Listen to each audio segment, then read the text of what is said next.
Every year, 60 million people travel to Hong Kong for different reasons. Some come for a vacation, some come for a short business trip, and some decided to stay and realize the dream.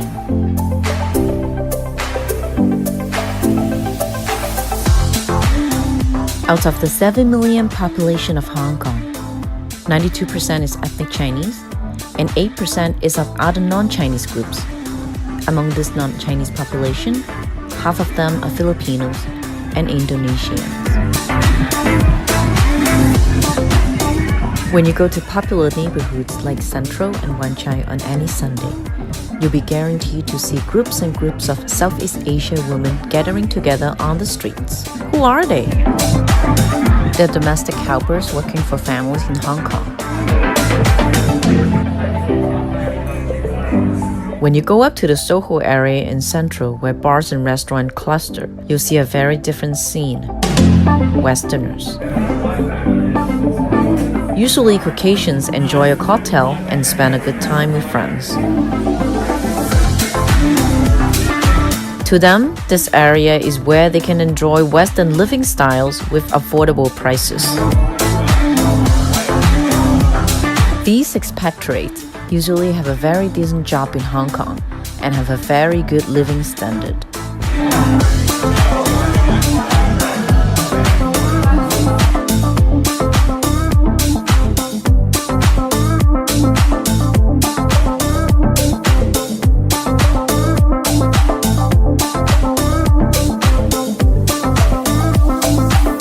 In this documentary, we'll follow two non-Chinese persons who lived in Hong Kong. One is a Filipino worker, Mayrel Winnig, and one is an immigrant from Canada, Derrick Stone. Both of them moved to Hong Kong to realize their dreams and how different their life could be.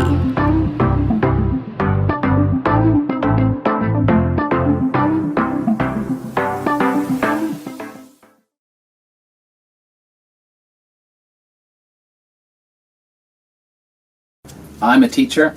I teach a couple of courses. I teach a course on Western art, the history and appreciation of Western art. And I teach a couple of courses on rhetoric. That's about persuasive communication, about arguments, and those are the big part of my job here. I've been teaching in Hong Kong 21 years now, and I taught in Canada for just 2 or 3 years before coming to Hong Kong. I have a family. I'm dedicated and devoted to my family, so after work, occasionally we've had social stuff, but mostly, we're all family people here. So the work day's over. It's a pretty busy work day, even though we are teachers at college, and people think that, you have all this time off in the summer and the evenings, but no, we actually have lots to do. So when the work day's over, I just want to go home and see my daughter and my wife.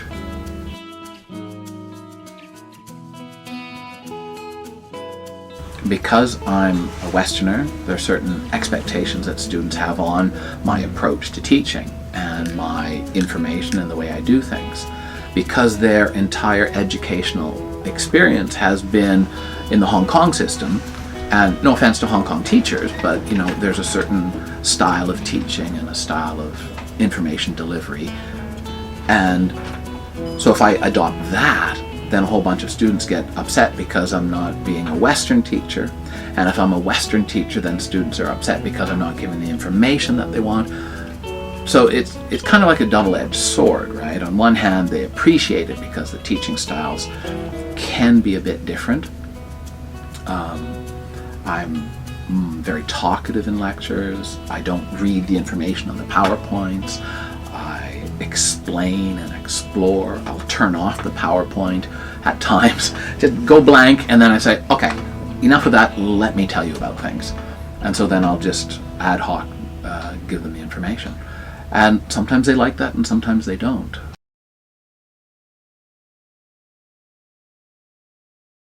I'm Mayrel Winnig, 33 years old, and I have one son.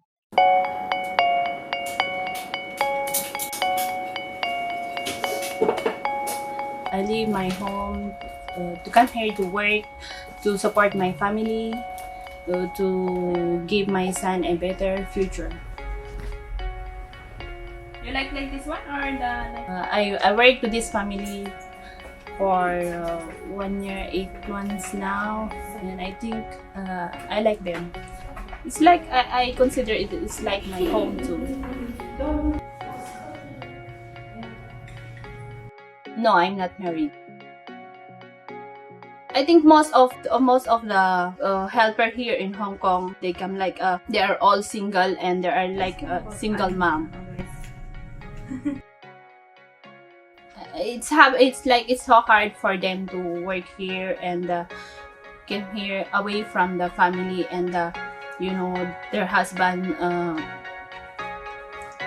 flirt with some woman in the Philippines, so they just all my friends is like that, so they're all single mom. I want to get married for I want to have a happy family, of course, a dream of all woman, I think. So I hope that it will happen to me. I've been away to my family for 8 years and 6 months now.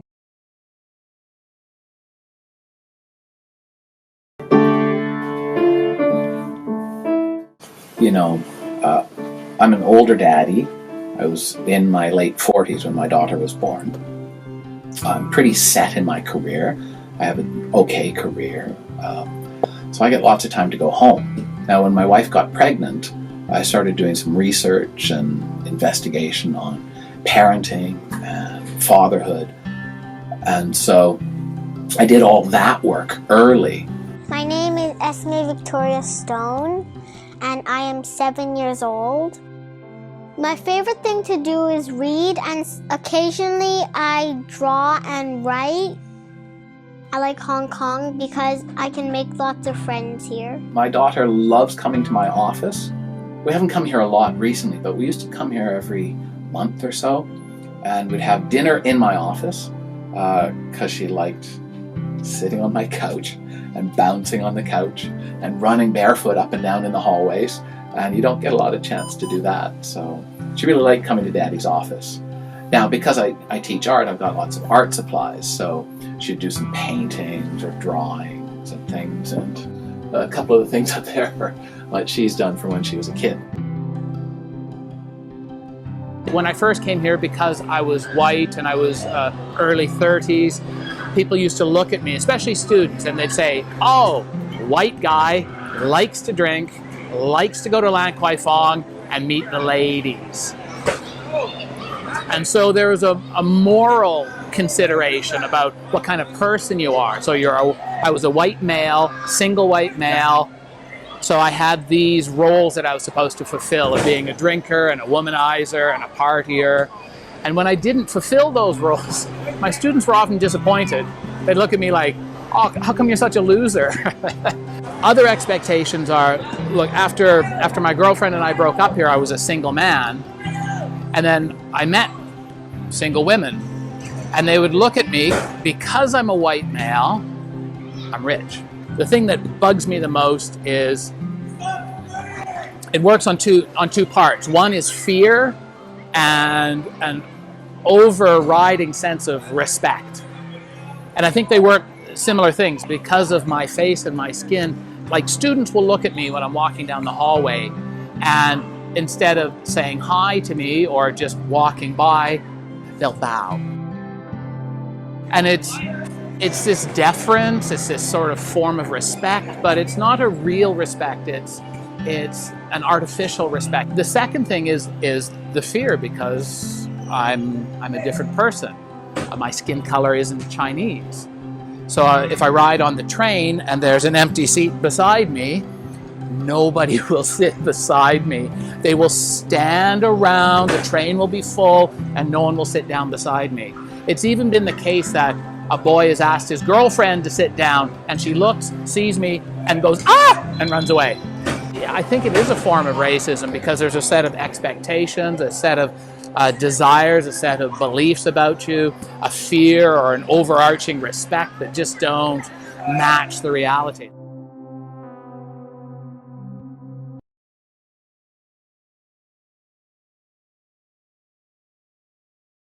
Sarah, give me a chance.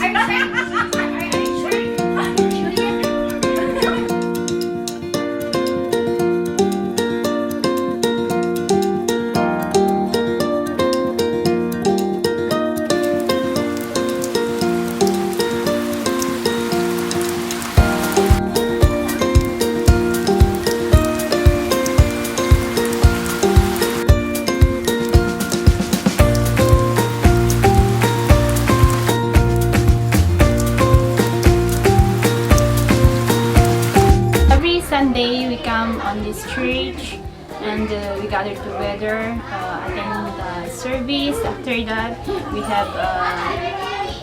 have Bible study or fellowship together. Is somebody with having a birthday party. So we'll be happy together. We're happy for coming here on the church every Sunday, and we share and we talk like everything we can do on here.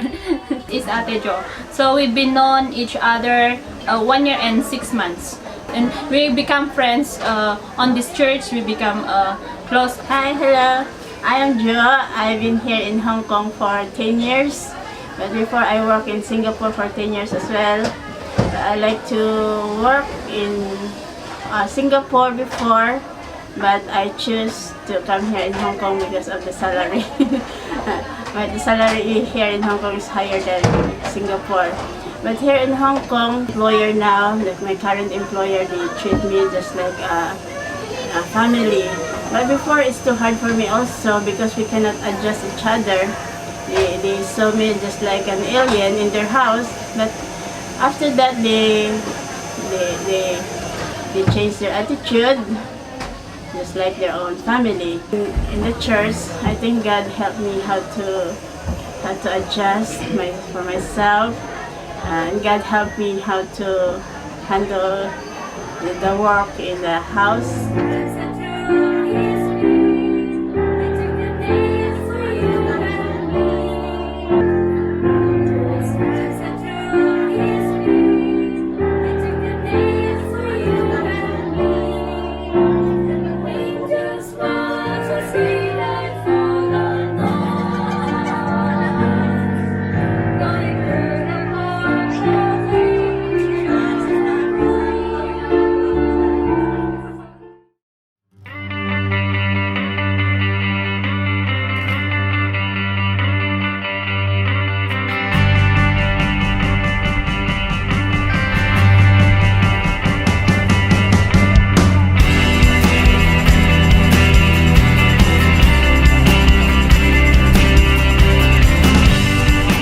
No matter what color you are, what occupation you have, and how much you own, you can always live a happy and rewarding life if you know what your goal is and work hard towards it.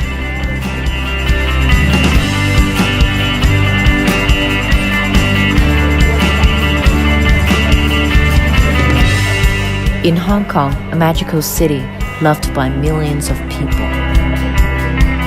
People from all different kinds of background work hard every day to realize their dream and bring happiness to their loved ones.